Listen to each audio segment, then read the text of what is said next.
yang sangat mengejutkan adalah stasiun televisi dilarang menampilkan penceramah yang radikal atau dari ormas yang sudah terlarang.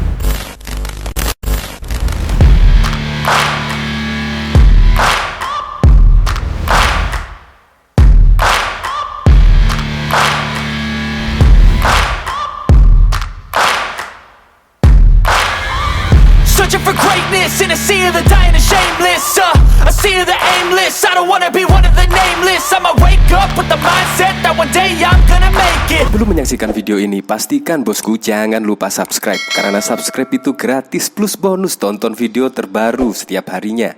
Jangan lupa ya. Ini menurut saya strategi yang sangat keren dari pemerintahan Indonesia di bawah kepemimpinan Presiden Joko Widodo, yaitu di mana kemarin ketika gebrakan dari Gus Yakut yaitu untuk mengatur suara TOA dan terjadi aksi demo setelah TOA. Akhirnya Menak Yakut merilis logo label halal yang dulunya berlabel MUI sekarang pindah ke Kemenak Republik Indonesia, yaitu menjadi logo halal Indonesia. Dan tidak hanya itu saja, yang mengejutkan, Kasat Jenderal Dudung ditunjuk jadi Ketua Dewan Pembina Badan Koordinasi Mubalik Indonesia. Dan yang terakhir, yang sangat mengejutkan adalah stasiun televisi dilarang menampilkan penceramah yang radikal atau dari ormas yang sudah terlarang. Nah, ini merupakan salah satu gebrakan yang sangat keren di pemerintahan di era Presiden Joko Widodo, di mana penceramah-penceramah yang radikal tersebut tidak ada tempat di Indonesia. Bahkan semuanya sudah diambil alih dan juga dikebiri. Contohnya di stasiun TV sudah dilarang oleh KPI selama bulan Ramadan sih. Tapi pasti akan berlanjut setelah bulan Ramadan, karena memang penceramah-penceramah tersebut diindikasikan radikal dan juga dari ormas terlarang pasti tidak bakal diperbolehkan untuk tampil di acara televisi. Apalagi kemarin BNPT merilis penceramah-penceramah yang radikal, yaitu ada puluhan. Bahkan yang uniknya lagi, ketika PA212 berseteru dengan Kasat Jenderal Dudung Abdurrahman, Kasat Dudung Abdurrahman pun ditunjuk menjadi Ketua Dewan Pembina Badan Koordinasi Mubalik di Indonesia. Nah, ini merupakan salah satu gebrakan yang sangat keren sekali ketika semua jajaran pemerintahan bersinergi untuk memberantas hal tersebut. Untuk lebih lengkapnya simak berita berikut ini, Good News Indonesia. Tamat. KPI larang TV tampilkan pendakwah seperti ini. Komisi Penyiaran Indonesia (KPI) melarang lembaga penyiaran menampilkan gerakan tubuh atau ungkapan yang berasosiasi cabul, vulgar hingga erotis secara perseorangan maupun bersama orang lain. Selain itu, KPI juga melarang lembaga penyiaran menampilkan pendakwah yang berlatar belakang dari organisasi terlarang. Aturan itu dituangkan dalam surat edaran KPI tentang pelaksanaan dan pengawasan siaran bagi lembaga penyiaran di bulan Ramadan 2022 yang diterbitkan Selasa 15 Maret. Tidak menampilkan gerakan tubuh dan atau tarian yang erotis, sensual, cabul baik secara perseorangan maupun bersama orang lain. Bunyi edaran KPI poin 1 yang dikutip di halaman resmi KPI pada Senin 21 Maret. Tak hanya itu, KPI juga melarang lembaga penyiaran, baik televisi maupun radio, menampilkan pendakwah yang berlatar belakang dari organisasi terlarang di bulan Ramadan. KPI meminta lembaga penyiaran mengutamakan penggunaan pendakwah kompeten, kredibel, dan menyampaikan materinya menjunjung nilai-nilai Pancasila. Mengutamakan penggunaan dai, pendakwah kompeten, kredibel, tidak terkait organisasi terlarang, sebagaimana telah dinyatakan hukum di Indonesia dan sesuai dengan standar MUI. Bunyi edaran KPI poin D. Tak hanya itu, KPI juga meminta lembaga penyiaran tidak menampilkan muatan yang mengandung lesbian, gay, biseksual, transgender, LGBT, hingga mistik, horor, supranatural selama Ramadan. Tak menampilkan pula praktik hipnotis atau sejenisnya, mengeksploitasi konflik atau privasi seseorang, bincang-bincang seks, serta muatan yang bertentangan dengan norma kesopanan dan kesusilaan. Bunyi edaran poin I. KPI juga meminta kepada lembaga penyiaran tak menampilkan konsumsi makanan dan atau minuman secara berlebihan, sebab hal itu dapat mengurangi kekhusyukan saat bulan puasa.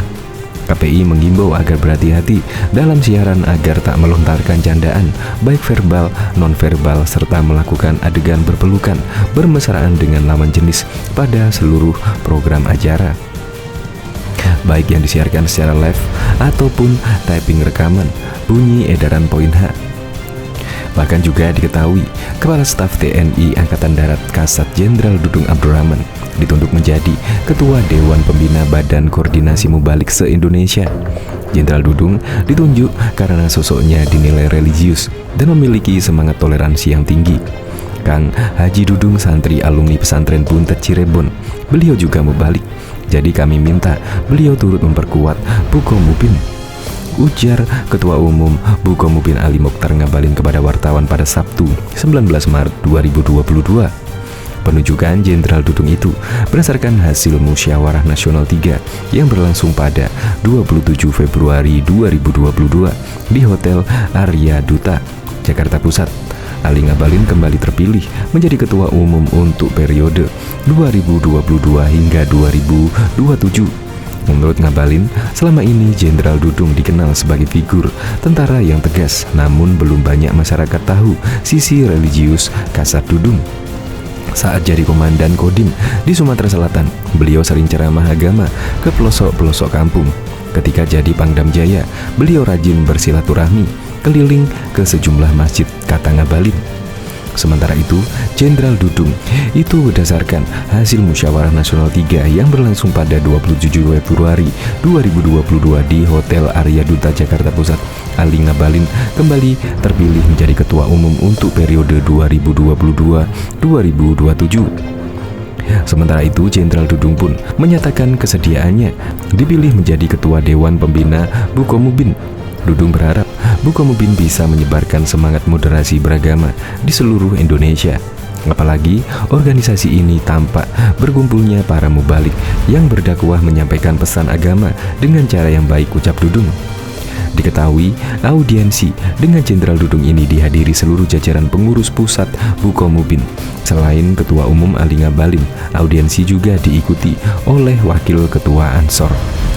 Bahkan Komisi Penyiaran Indonesia KPI mengeluarkan surat edaran tentang pelaksanaan dan pengawasan siaran bagi lembaga penyiaran di bulan Ramadan, Selasa 15 Maret 2022.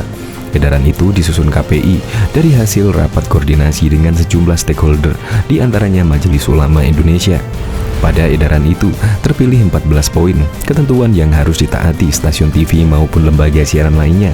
Salah satunya menyangkut agar memprioritaskan penceramah yang menjunjung Pancasila serta tak terlibat dengan organisasi terlarang, mengutamakan penggunaan dai, pendakwah kompeten kredibel tidak terkait organisasi terlarang sebagaimana telah dinyatakan hukum di Indonesia dan sesuai dengan standar MUI, serta dalam menyampaikan materinya senantiasa menjunjung nilai-nilai Pancasila dan keindonesiaan.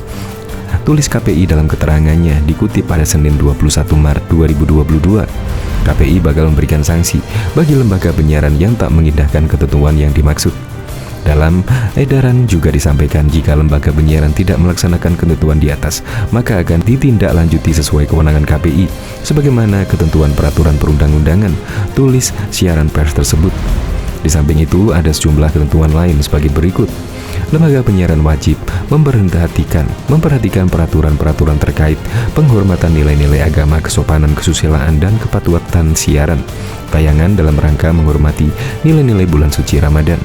Mengingat pada bulan Ramadan terjadi perubahan pola penonton televisi dan mendengarkan radio, maka lembaga penyiaran diimbau lebih cermat mematuhi ketentuan-ketentuan dalam setiap program yang disiarkan terkait prinsip perlindungan anak dan remaja pada seluruh jam siaran.